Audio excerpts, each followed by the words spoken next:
নরসিংদী রায়পুরায় মানসিক ভারসাম্যহীন ছেলে মনির হোসেনের শাবলের আঘাতে পিতা কবির মিয়ার মৃত্যু হয়েছে।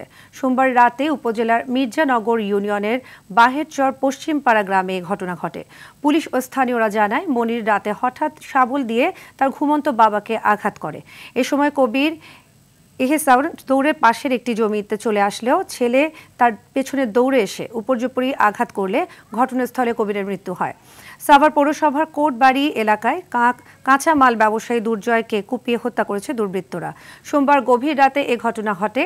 এদিকে পটুয়াখালীর কলাপাড়ায় নদীতে মাছ শিকারে গিয়ে রওশনারা বেগম নামে এক নারীর রহস্যজনক মৃত্যু হয়েছে।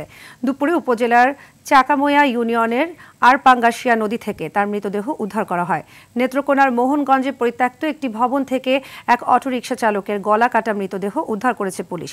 এছাড়া ২১ দিন পর মাদারীপুরে প্রতিপক্ষের হামলায় আহত যুবক ইবনে সামাদ ঢাকা মেডিকেলে চিকিৎসাধীন অবস্থায় মারা গেছে।